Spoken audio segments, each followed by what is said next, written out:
beams that protrude from the ground like the ribs of a stripped carcass, serve as the only reminder that this land once belonged to humans.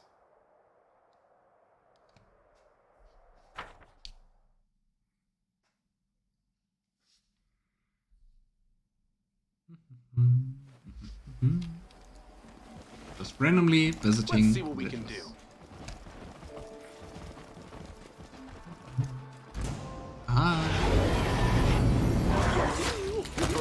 Keep going, my favorite undead.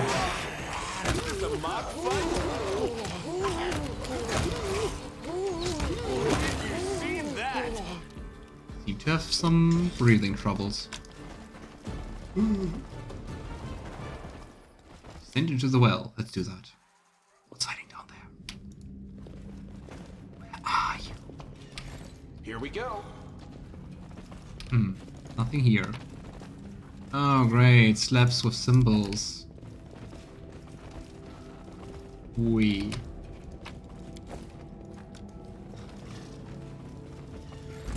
How do I get out of here?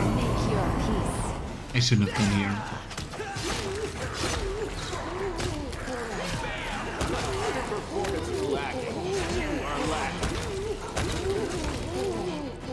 Oh well. How do I get out of here? I don't know. The exit. I can handle it. Here. No. It looks so horrible. Did you see that? Alright. Sight.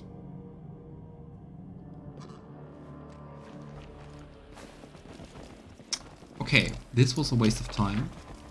I was kind of hoping for some Sarkorian knowledge thingies. I don't know. Nope. Game says no. Come on. No, we don't even want them. Who needs those?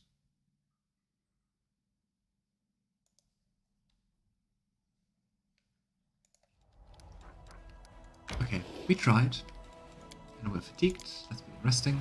Hey, is it true that you Shelyn clerics go around looking for a pretty girl and start falling over yourselves to worship her? And if you bring the pretty girl back to the temple, you get paid cash? Oh, I think we already had that one. We catch a succubus, bring it to the temple, and split the payout. Hang on, why are you laughing? I'm not. It's just a cough. Hard to imagine him going after a pretty girl. Sosiel, I mean. Where did I want to go? Ah, to the council meeting. There was something urgent.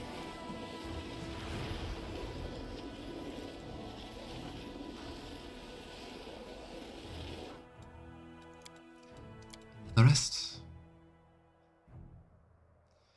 I thought we'd find another magical trinket at the dragon's burial ground, but instead we get a new party member. The baby dragon is better than any treasure. Oh, you're so right, Lann. Oh yeah, better. As if. Treasure doesn't need feeding, and you can sell it if you want. But the lizard's gonna get as big as a cow. Who's gonna buy that? We're not selling the dragon.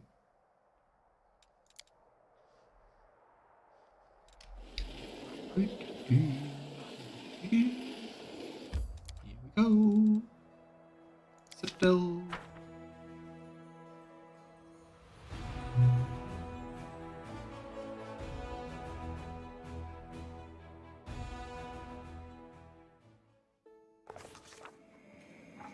Lady Konomi. Lady Konomi's voice is brimming with satisfaction. Commander, I bring wonderful news. We're getting reports from all regions of Mendev that the nationwide political crisis has been resolved. The military detachments you sent across the regions have restored order and suppressed the emerging riots. The entire region is impressed with how you managed to hold the demons back without reinforcements. I believe it's fair to say that at this moment, Commander, your word carries the greatest weight in Mendev politics. Even more than the Queen. Impressive. You could use this influence to accomplish something monumental. For example, you could organize a total military mobilization across the kingdom. What will you do with your newfound powers? We need to remind Mendevian that the gods care for us. They gave us strength and the wisdom to save the kingdom. Let the people go to the temple, praise them, make donations and pray. In dark times, we need all the faith we can muster. In many lands, the temples collect tithes. I have a fresh new idea. Why don't we turn this around and tax the temples? We call it the tax of the righteous, and tell them the more pious the temple and its congregation, the more coin will be collected. We will just have to see what wins, faith or greed. Wow. Someone must take care of Mendev. The old mayor won't survive another white riot like that. Maybe we should hold elections for the member of the Royal Council. Finally, let those who are worthy run the country, no matter their social class and wealth. Oh, I like that! Equal rights for tieflings! Who depends on his hips, says boldly at those around him. It's time to stop the oppression of our noble people by Mendevian society. Tastes are no reason for persecution.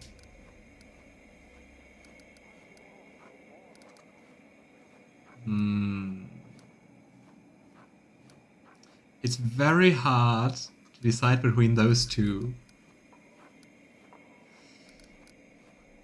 Lol, I mean, I'm all for property taxes on churches, though.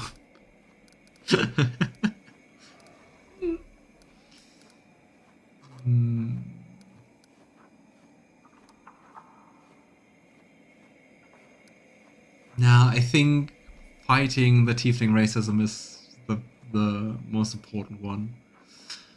Congratulations, Woljif. Tieflings will be granted equal rights. Woljif cries once again fill the room. Oh, hey, the chief! Our brethren will never forget this. You see, there are lots of decent tieflings in Avestan who are being victimized because of their heritage. When they hear folks stop treating us like dirt here in Mendev, this place will be packed with them. In a lowered voice, he mutters, then we'll see who's gonna split on two. Lady Konomi bows respectfully. When we first met, I allowed my eyes to deceive me. I failed to discern within you an outstanding politician. You knew nothing of diplomacy, you were unaware of the power structure in Erosian and beyond. But you were driven by your uncanny intuition, and with it, you have saved Mendev and strengthened our ties with foreign allies. You have my respect. Wow. Our relationship with Konomi really did a 180. I wasn't a diplomat before this war, and I haven't become one now. But I think I'm beginning to understand politicians and their actions better. And I'm convinced that the key is never to forsake your conscience. I don't think we have. I must admit, these council meetings weren't the worst moments of my life. They were almost entertaining. It seems you have the ability to make everything more interesting, be it waging war or hosting ambassadors. And I, like a true son of Mendev, even took part in deciding its fate. We shall see if posterity will curse us for it or sing our praises. I can't imagine ever becoming a proper diplomat, or this political skullduggery makes my hand reach for my bow. Or this close to going down in history as Lann the shooting ambassador. But I'm impressed with how slick you were dealing with intrigues and weaving a web of your own. Looks like politics isn't such a big deal after all. Just like the gangs on the streets apart from the cussing. Maybe I should be a diplomat after the war. I actually think Woljif wouldn't make a bad diplomat. It has been an honor and a pleasure to advise you, Commander. However, I don't think you will need my counsel from here on out. Mendev stands strong, our allies are loyal and reliable. The diplomatic council has served its purpose. You don't need it any longer. I think we finished the diplomatic council meetings. Aha. Commander, the troops from Erosian have arrived. As planned, we set up a feast. The soldiers ate from the tables laden with food, rejoiced and fraternized, and raised cups to victory together. Among these soldiers, Captain Hamilton came to his senses and refrained from giving any treasonous orders. It is all true. The captain bows his head. I realized that I was about to commit a great betrayal and, praise Ra, I stopped myself in time. I appreciate that, having learned of my plans, you didn't give the order to kill me immediately. You've granted me a chance to repent. There can be no excuses for my actions. I regret them, and I humbly stand ready to accept your punishment. I knew he'd come to his senses. Arden always seemed like an honorable soldier to me. You should spare him. Actually, yeah, I would share that statement. Now, Regill, one who betrayed you once will do it again. It would be unwise to give him the opportunity. I'm not surprised. How touching! Or maybe the good captain took notice that we had more people under our command than he did and thought it best to have a timely change of heart. You know, I want to know why. What did you hope to accomplish? Because of Her Majesty.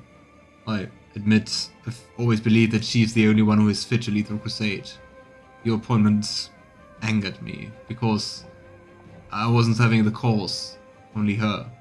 I served the Queen blindly against my better judgment and her own wishes. Yeah, and look who almost crashed the Crusade. I'll never forget the day I first met her. At that moment, my heart was lost forever. Of course, I didn't dare tell her of my feelings. Instead, I chose the path of servitude, though I could only ever accept her at the head of the Crusade, but never you. Oh boy. How old is the Queen? Isn't she like 160 or something? Would be too old to be my type, but you do you.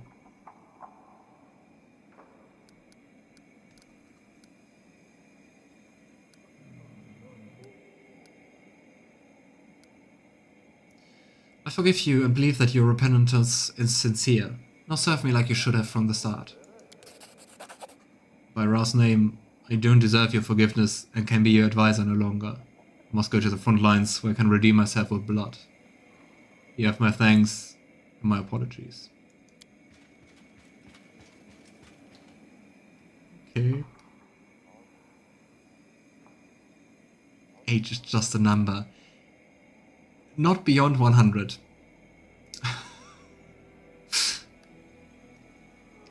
Oh, well, I think I would draw the threshold earlier? But 160, Juniper... I don't know. I praise your mercy, Commander. I see why your troops are ready to follow you to the ends of the earth, or even to Abyss itself. This council and you personally have achieved the impossible. You've restored our morale and brought unity and order. You've never listened to malicious distractors or stayed true to your cause. And stay true to your cause. Working one step at a time, building a determined and unshakable army, one that can defeat the forces of the Abyss. A few years ago, none of the Crusaders could have even imagined that the cause would amass this kind of power. Sometimes you build your war machine through very unconventional methods, but it would be foolish to deny their effectiveness. The results speak for themselves. Your army is a thing of beauty, alright? Can't buy one like it with money. It's built by unique talent. Perhaps you're a genius in that regard. On second thought, forget I said that. No need to spoil you with praise. Wow, Daeran. I'm certain that no one will ever dare plot against you, Commander, or even doubt you. Let's put an end to this mutiny and deliver the final blow to the Abyss. Lead us forth, Commander. Nice.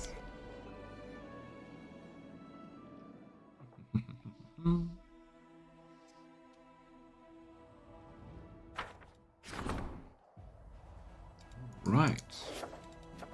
Principles of Drake training. Just from one of the earlier decisions. An eccentric Crusader Knight has secretly hatched a Rift Drake from an egg and is trying to train the vicious creature. The Drake has already killed several servants. It is beginning to obey some of the commands issued to it. The noble is asking for permission to obtain a few more drakes.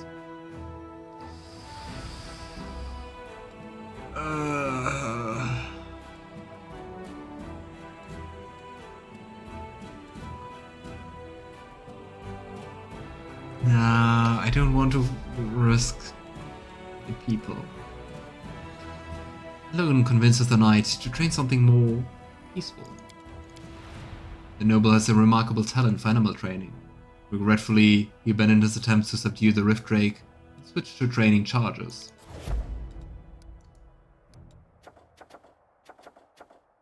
Security training.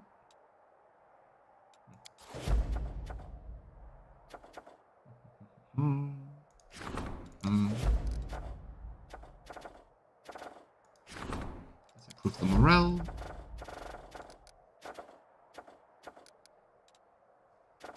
I think we'll just skip some time.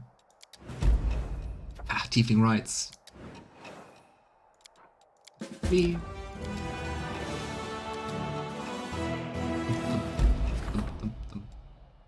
Started a branch. Glory to the heroes.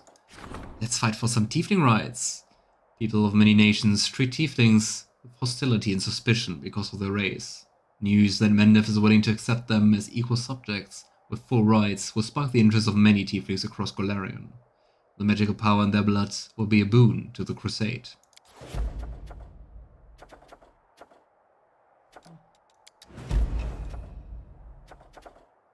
Generous recruiters.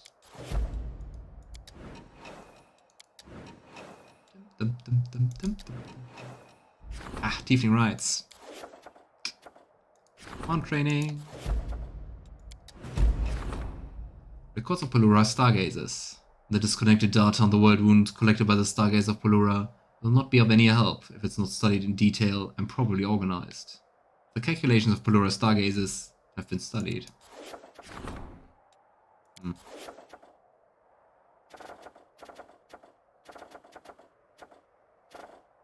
Acquiring unclaimed property. I kinda expected more from the Pelura things, like some information what we find out or something.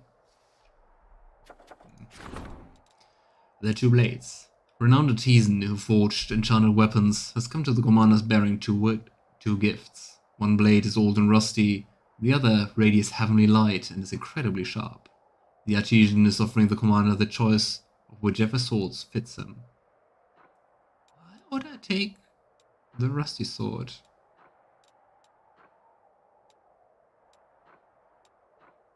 Is that a test? Let's take the rusty one. The sword gleamed in the commander's hands. The artisan admitted mournfully that the old thing has been blessed by the gods to oppose evil. His whole life, the artisan had dreamed of forging a worthier sword, but he never came close to perfection. After handing the old blade over to the commander, he left in tears. Oh.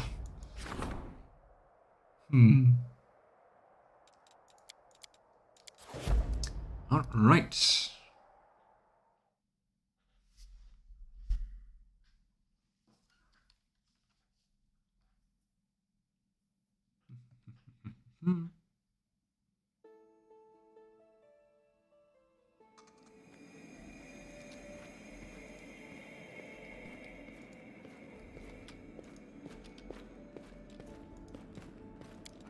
Off we go.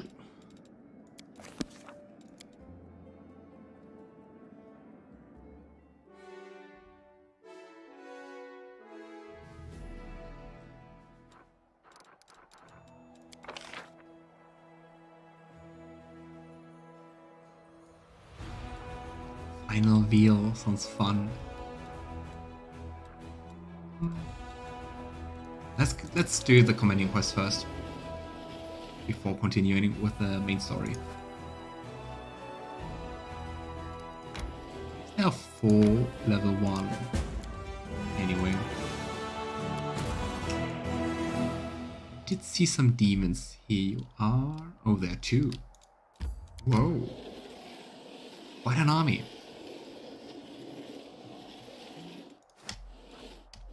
Okay, let's start our long journey. The question is what to do first. Do first Seelah's quest or first Daeran's quest? I don't know.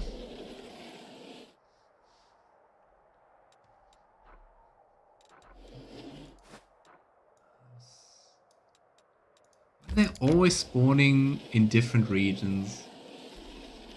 Always have to move my armies. Please. Anyway, let's rest. You blame your troubles on everybody else, but you always claim the credit for anything that goes right. Is that really any way to live? See, the human side of your mouth is flapping, but all I hear is a lizardy hiss. Wow.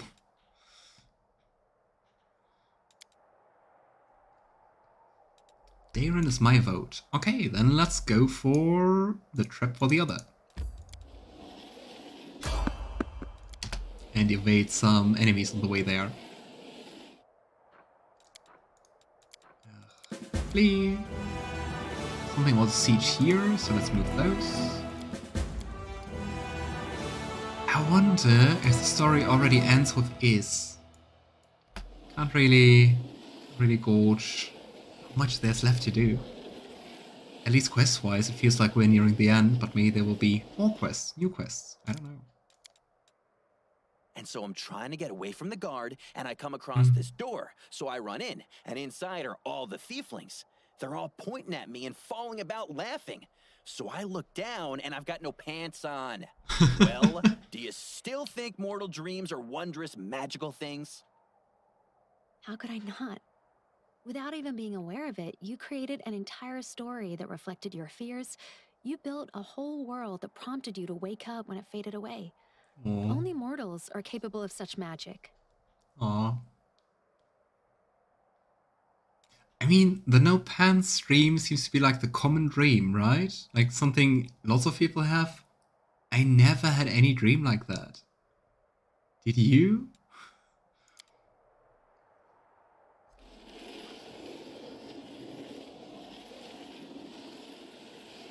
Alright, trap for the other. Ah, I need a companion for that. What? For Daeran's quest I need Daeran? Preposterous. Bye, Lann. Okay, we also need to level him up. And that's a very intricate one. Click, click, click, click, click.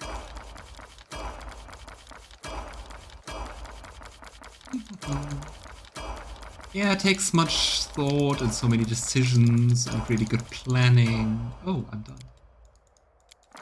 Almost.